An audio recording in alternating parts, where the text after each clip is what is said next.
The wind blew lightly across the vineyard toward a house in the background. Under the shade of an ancient tree, Jean-Luc Picard stared at the vines that stretched out for several hectares. The dark grapes lay heavy on the plants, waiting for their collection and the ultimate destiny as the wine that bore his family's name. The vineyard had been in his family for generations, but Jean-Luc knew it would be his brother, not he, that would carry on the family name on this land. He leaned back and closed his eyes, taking in the cool breeze, and more importantly, the peace and quiet. The last few days had been very tiring, and none too happy. His arguments with his father had not gotten better, nor had they been resolved, and Robert's continual harassment about the topic in question only made the problem worse. Jean-Luc took in a deep breath of the country air as he opened his eyes to look up at the blue sky. Despite everything his father and brother had said, he knew in his heart that the sky he longed for was black, not blue. He saw his sky every time that he walked outside at night. His father did not want Jean-Luc to leave the grapes and winery behind to pursue a dream about starships. "You will come to a bad end," his father had said, "and a short one at that." Robert's opinion was no different, though more mean-spirited. The topic had come to a hot end when the letter had arrived 4 days ago. The same letter that Jean-Luc kept folded in his pocket next to his heart. It was his acceptance to Starfleet Academy. Captain Jean-Luc Picard awoke with a start. Then he heard the voice again, the monotone query that he instantly recognized as Data's. Brushing away the remnants of his dream, he reached over to touch the comm panel. "Yes, Mr. Data?" "Sorry to wake you, sir," the voice filtered over his speaker, "but we are receiving a transmission from Admiral Benson at Starbase 43. "Admiral Benson?" Picard asked as he got out of bed. "Very well, Commander. Put him on." "Yes, sir," the voice replied. "Admiral Benson coming on now." The wall-mounted view screen lit up to show a man in his 50s. Not overly gray, but showing some signs of his years in the service. "Jean-Luc," he greeted. "Sam," Picard responded. "How may I be of service?" Benson looked puzzled. "I wish I knew. Just a few hours ago, Captain Chris Reagan of the Swift Eagle reported they were attacked by Sarzarian battlecruiser." Picard's reaction was that of surprise. "A Sarzarian battlecruiser? But I thought they had become extinct thousands of years ago." Benson nodded. "They did. Captain Reagan reported that the ship appeared through a time rift and attacked his ship. They returned fire and the Sarzarians self-destructed, but were engulfed by another time rift. Unfortunately, the Swift Eagle scans turned up nothing on the phenomenon. No forewarning and no lingering effects. Reagan commented that it seemed like the whole incident was the Sarzarians' chance to just pop in, say hello with a quick laser attack, and then live faster than unwelcome house guests." Picard frowned. He hated dealing with ambiguity presented by scarce information, especially about phenomena such as this. "What do you think caused the rift?" "That's what we don't know. There had been 3 other incidents reported within a few weeks' time, but this is the first that we have witnessed firsthand." Benson neared the screen. "Jean-Luc, I want you to put off your current mission for a few days and spend some time over here. Hopefully, with the Enterprise patrolling the region, you can help us get to the bottom of this." Picard nodded slightly. Admiral Samuel Benson was well known for not asking for any help unless absolutely necessary. Enterprise's current mission of mapping 3 star systems was not so important that it couldn't wait, and he gave a faint smile. "Very well, Admiral. We'll be there as soon as we can." "Good," Benson smiled with a nod. "I'll beam aboard when you get here and give you and your officers a more detailed briefing. Benson out." The screen went dark, and Picard let out a slight breath of air as he looked back at the bed. 2 more hours, and he would have had a full night's sleep. Well, no sense in trying to get back to sleep. He moved to the comm panel. "Mr. Data." "Data here, sir," came the reply. "Change course for Starbase 43 and go to Warp 6. "Yes, sir," he answered without a question. "We should arrive there in 10 hours, 20 minutes. Thank you, Mr. Data. I'll be up there shortly. There's no need to wake up the rest of the duty shift. Very well, sir. Data out. Jean-Luc sat down on the edge of his bed. Another mystery to solve. A Salzarian battlecruiser in the present time. Unbelievable. 10 minutes later, he walked onto the bridge, 2 hours and 45 minutes early. Lieutenant Commander Data stood up from the command seat as Picard came in. The captain motioned for Data to remain. I'll be in the ready room for a little while, Data. Data nodded as Picard entered the room, heading directly for the replicator. A cup of Earl Grey appeared along with some muffins. Computer, he called out, pull up information about the starship Swift Eagle. He moved to his desk to eat. Information retrieved, standing by. Picard took a bite of muffin. The Swift Eagle is a Nebula-class ship, isn't it? Affirmative. Nebula-class starship, registry NCC 6608. Current patrol area is the Tyronian sector and attached to Starbase 43. Captain Christopher Reagan in command. A sip of tea followed the muffin. He hadn't remembered anything of any interest in that area. Any reports of disturbances in that sector? Negative. There are 8 colonized planets in the area and 1 starbase. The first colony was established 75 years ago on the planet designated as Carlton's Planet. Of course. That's why the area sounded so familiar. Carlton's Planet was well known for how it was found. A space trader by the name of Rath Carlton had lost navigational control of his ship and was forced to make a landing on the planet for repairs. That was when the out-of-luck trader found his fortune.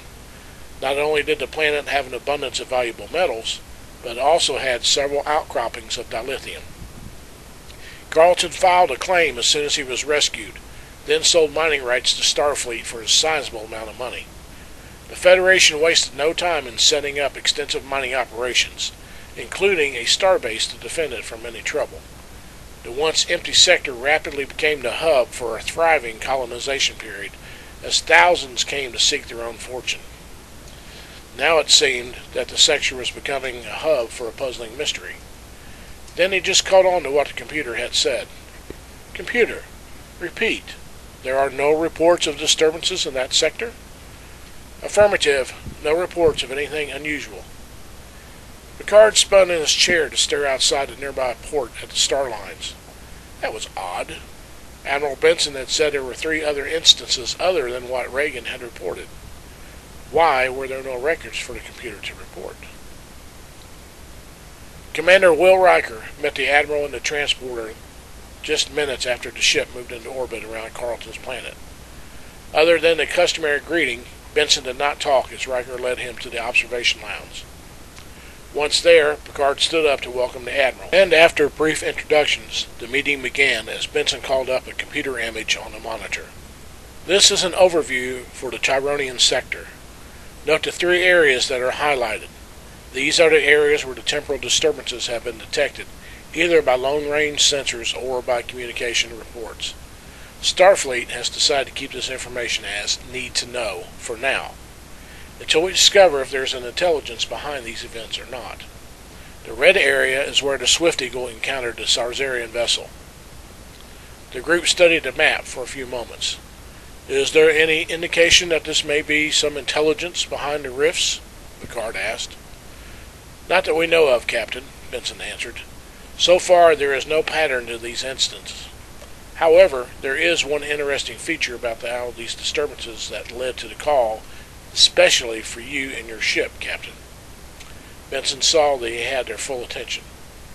From all scans and reports that we have, the distortion appears to be exactly like the one that you encountered in the Typhon expanse when the USS Bozeman appeared. Picard raised his brow. Are you suggesting that the rift that brought the Bozeman through time is related to these rifts? Wait a minute, Dr. Crusher interjected. I had thought that we experienced was due to the collision and explosion that occurred in the previous timelines. Not at all, Doctor, Data responded. It is true that the explosion resulted in a time loop in which we became trapped, but the actual appearance of the Bozeman was unrelated to the collision between the 2 ships. That has yet to be explained. Correct, Benson added. and whatever brought the Bozeman to our time period may well be responsible for bringing the Sarzarian battlecruiser into the present as well. Could this be some sort of experiment or weapon that some hostile culture is testing? Worf queried roughly. The Admiral shook his head. We don't have enough information on the phenomenon to answer that. What we have so far is a prehistoric creature appearing in the capital of Karan 4 that, in the end, killed 7 people before it and the others were killed. Another report of odd ships appearing and disappearing had been reported by a fairly unreliable source, but that led to Captain Reagan's encounter. We just had a report of the sudden appearance of an asteroid that infected Farron 3 and destroyed all life on the planet. That's why I wanted you here. The Swift Eagle can only cover so much of the sector by itself. Data tilted his head slightly. There is the possibility that this could be some unknown intelligence that is experimenting in temporal manipulation.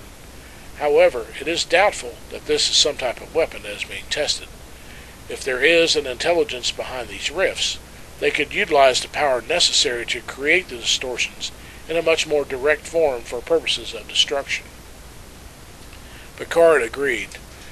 If this were strictly some type of weapon, there could be some unknown advantages to the race using it. Still, I agree with Mr. Data. Such power could more easily be used to power something more conventional. Picard recognized the look on Worf's face. But we had better keep all of our options open until we get more data on the cause of these rifts. The Typhon expanse is some distance from here, as is the Farron star system, Riker added.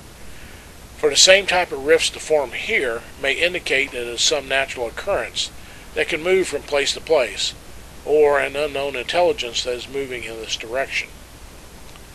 As I said, Commander, we have no idea, Benson repeated.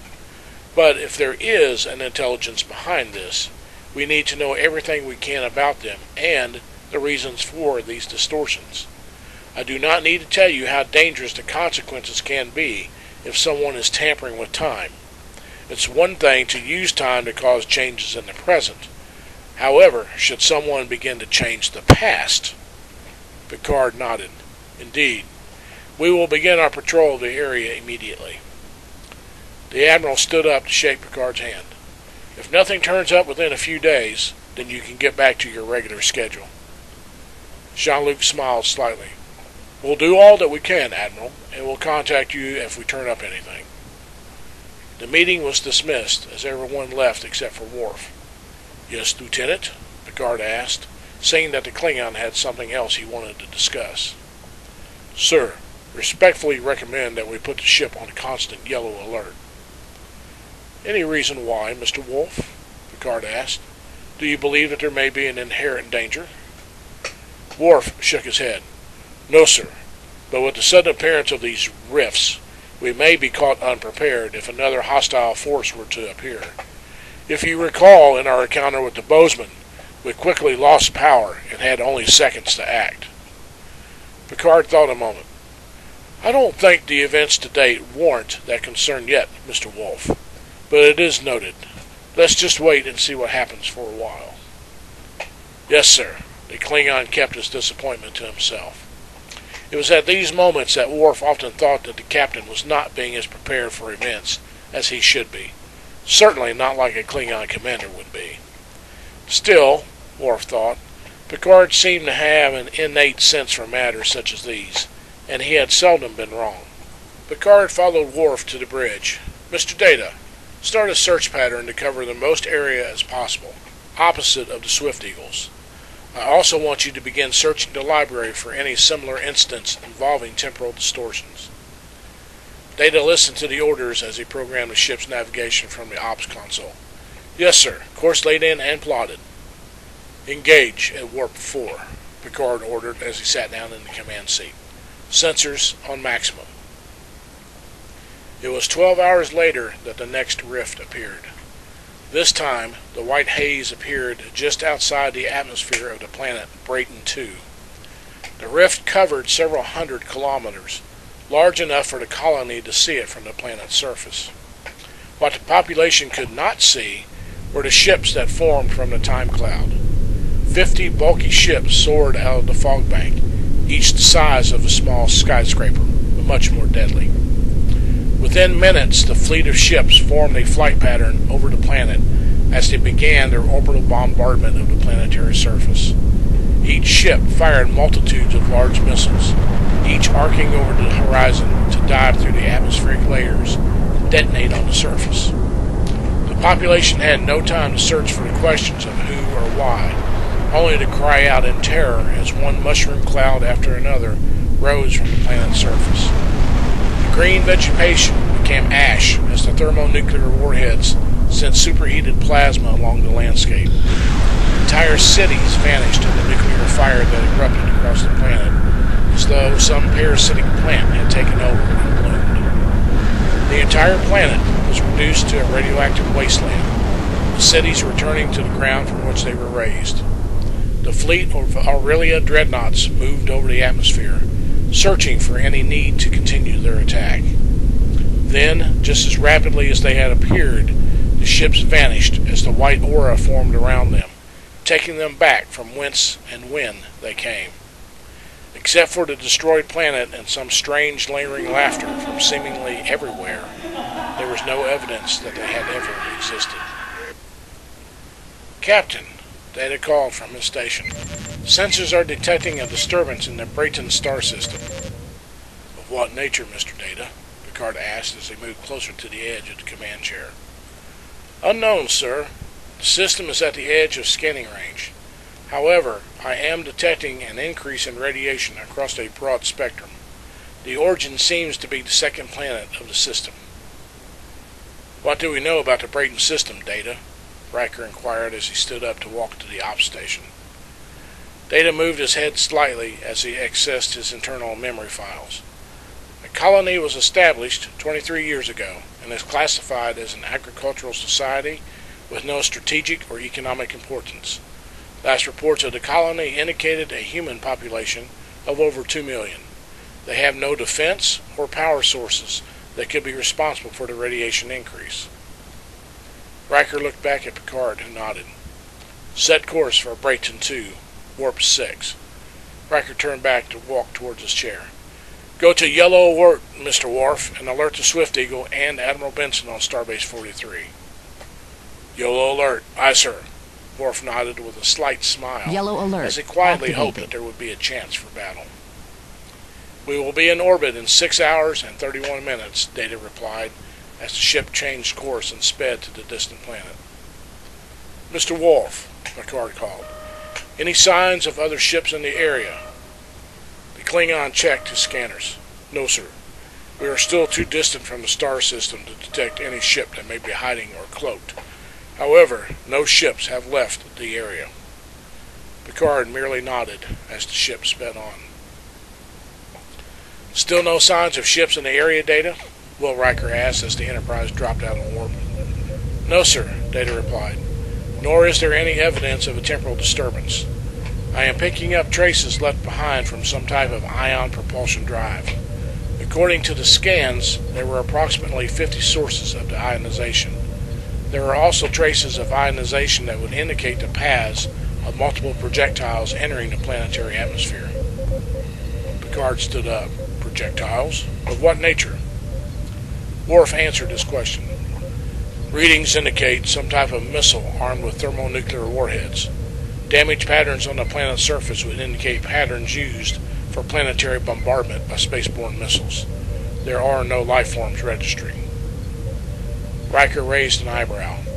Ion-powered spacecraft using something as primitive as nuclear missiles? He turned around to look at the Klingon. What race uses such a combination? Worf shook his head. None that I know of, sir. He rechecked his sensor readings and became puzzled. This is odd. Scans do not indicate any subspace disturbances that would result if the ships that attacked had gone to warp. Then where are they? Even at full impulse, we should have picked them up before we even entered the system. Is this a result of another temporal rift, or are the ships cloaked?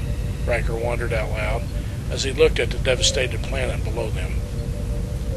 I believe that this is the result of a rift, Data cut in. "The ion trails start and end abruptly. It is as though the ships were transported here, allowed to bombard the surface, and then transported back out." Picard frowned.